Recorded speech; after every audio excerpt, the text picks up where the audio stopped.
गिरफ्तारी में ऑब्जेक्शन नहीं करना है। नहीं मीडिया से हम मीडिया से हैं। जब वारंट नहीं है तब ये कैसे मेरे घर पर आते ही सिविल में हमको कहता चलिए, हमको लगा कोई मार देगा क्या। बिहार की राजनीति उस वक्त अचानक गर्मा गई जब पूर्णिया से सांसद राजेश रंजन उर्फ पप्पू यादव के आवास पर देर रात पुलिस पहुंच गई और उन्हें गिरफ्तार कर लिया गया। गिरफ्तारी की इस कार्रवाई के दौरान जो हाई वोल्टेज ड्रामा सामने आया उसने कई गंभीर सवाल खड़े कर दिए।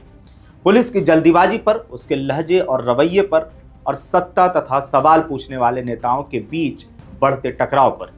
और यही वजह है कि बीती रात की यह घटना अब सिर्फ एक कानूनी प्रक्रिया नहीं रह गई है, बल्कि एक बड़ी सियासी बहस में तब्दील हो चुकी है। सवाल उठ रहे हैं कि क्या पप्पू यादव के लगातार सवाल से बिहार सरकार असहज हो रही है? क्या बिहार में अब सवाल पूछना भी अपराध बनता जा रहा है? क्या साल 1995 का पुराना केस सिर्फ एक बहाना है? और क्या नीट छात्रा की मौत पर उठाए गए सवालों की कीमत अब पप्पू यादव से वसूली जा रही है? चलिए समझते हैं पूरे इस मामले को। नमस्कार, द हिंदी टॉप देख रहे हैं आप और मैं हूं आपके साथ जानिसार खान। दरअसल पटना के मंदरी इलाके में स्थित पप्पू यादव के आवास पर रात करीब 9:30 बजे बिहार पुलिस की एक टीम वारंट लेकर के पहुंचती है। पुलिसकर्मी सादे कपड़े में थे, खुद को वो गर्दनी बाग थाने से आया बता रहे थे। इसी दौरान एक व्यक्ति ने, आपको बता दें कि पप्पू यादव के पास खड़े होकर के अपना परिचय इंस्पेक्टर दीपक के रूप में दिया और कहा कि वह कोर्ट का वारंट लेकर के आए हैं। इसके बाद उन्होंने अपने साथ मौजूद अन्य पुलिसकर्मियों का भी परिचय कराया, लेकिन यहीं से माहौल तनावपूर्ण होने लगा। मौके पर मीडिया मौजूद थी और पूरी कार्रवाई कैमरे में रिकॉर्ड की जा रही थी। इसी दौरान इंस्पेक्टर दीपक कैमरे की ओर उंगली दिखाते हुए कहते हैं कि गिरफ्तारी में कोई ऑब्जेक्शन नहीं होना चाहिए। गिरफ्तारी में ऑब्जेक्शन नहीं करना है। नहीं मीडिया से हम मीडिया से हैं।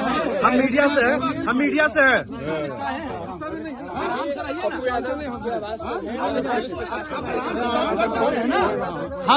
हैं।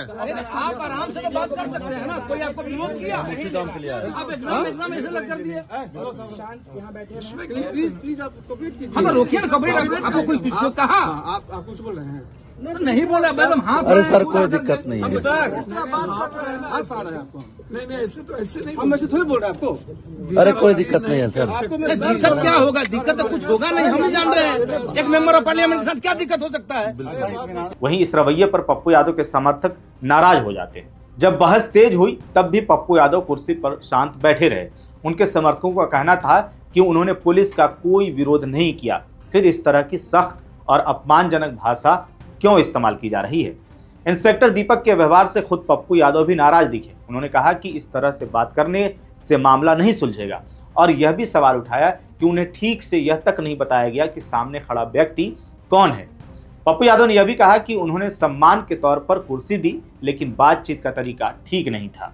वहीं इस दौरान यह बात भी सामने आई कि जिस वारंट को लेकर के पुलिस पहुंची थी पप्पू यादव के यानी कि आवास पर, वह पप्पू यादव को ठीक से दिखाया तक नहीं गया। इस पर विवाद और भी गहरा गया। तभी पीछे खड़े एक समर्थक ने ऊंची आवाज में कहा, क्या कर लीजिएगा, वर्दी में भी आप नहीं हैं। इस बात को बोलते ही वहां पर माहौल और तनावपूर्ण हो गया। माहौल बिगड़ने लगा और बिगड़ती स्थिति को भांपते हुए पप्पू यादव कुर्सी से उठे और खुद बीच में आकर के मामला शांत कराने की कोशिश करने लगे। वहीं दूसरी ओर पुलिसकर्मी भी रौब दिखाते हुए नजर आए और समर्थकों से सख्त लहजे में बात करने लगे। समर्थक लगातार यही कहते रहे कि पुलिस अपना काम करे लेकिन बदतमीजी ना करे, खासकर तब जब वे वर्दी में भी नहीं हैं।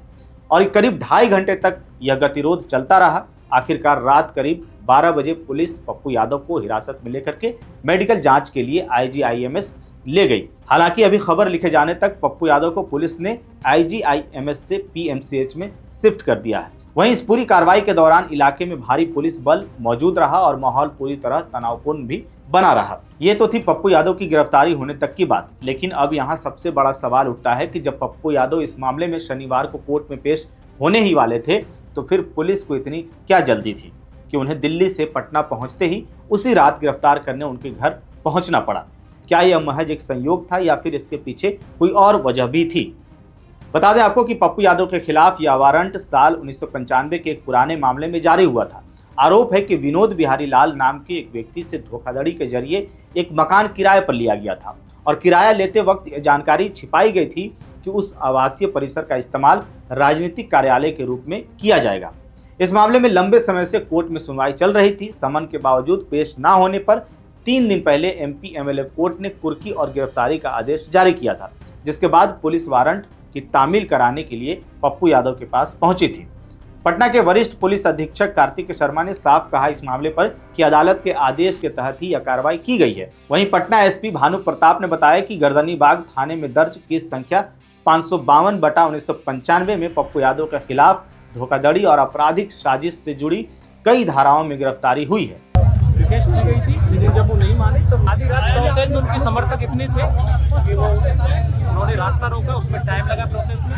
उनको मेडिकल एग्जामिनेशन उनका कहना था कि हमें दवाइयाँ हम लेते हैं तो उनके लिए दवाइयाँ भी प्रोवाइड करें। जो प्रोसीजर है एज पर लॉ हॉस्पिटल के लिए भी ले जाया जाता है, उसमें डॉक्टर ओपिनियन देते हैं, मेडिकल एग्जामिनेशन होगा। लेकिन हालांकि गिरफ्तारी से पहले पप्पू यादव ने इसे राजनीतिक बदले की कार्रवाई बताया। उनका कहना था कि वे संसद सत्र से लौटे हैं, उन्हें कोर्ट के समन की जानकारी है और पेश होने को तैयार थे, लेकिन सादे कपड़ों में आए पुलिसकर्मियों का व्यवहार आपत्तिजनक था।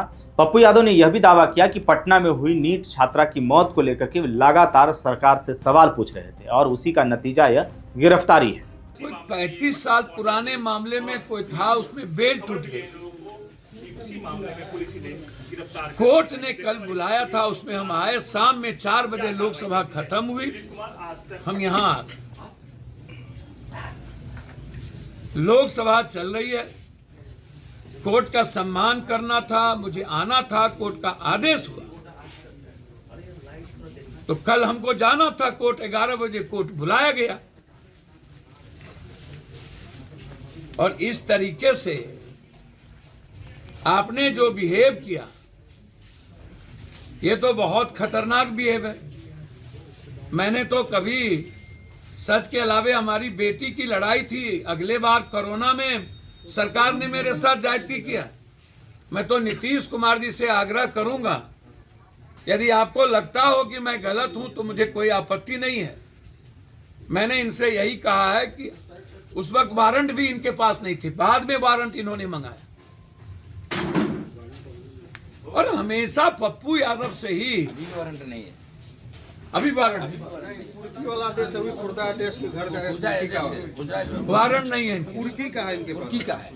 अब सोचिए वारंट नहीं है। तो जब इनके पास वारंट नहीं है तो ये कैसे हमको कहेंगे ले जाने की? खुर्दा है घर का एड्रेस कुर्की करने का। कुर्की करने का तो ये कुर्की करें जाके, बुलेट चला जाके खुर्दा बुलेट चलावे। जब वारंट नहीं है तब ये कैसे मेरे घर पर आ रहे?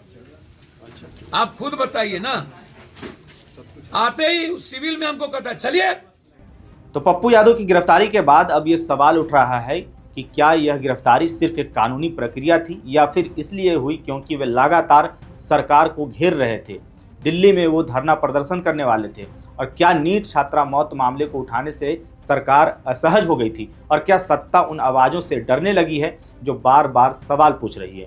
तो फिलहाल पप्पू यादव की इस गिरफ्तारी ने बिहार की राजनीति को एक बार फिर से गरमा दिया है। एक तरफ कानून के पालन की बात हो रही है तो दूसरी तरफ यह बहस तेज हो गई है कि कहीं कानून की प्रक्रिया के नाम पर सियासी आवाज़ों को दबाने की कोशिश तो नहीं की जा रही है। अब देखना होगा कि आने वाले दिनों में यह मामला सिर्फ कोर्ट तक सीमित रहेगा या फिर यह मामला कोई और रंग लेगा या सियासत इस पर और बढ़ेगी।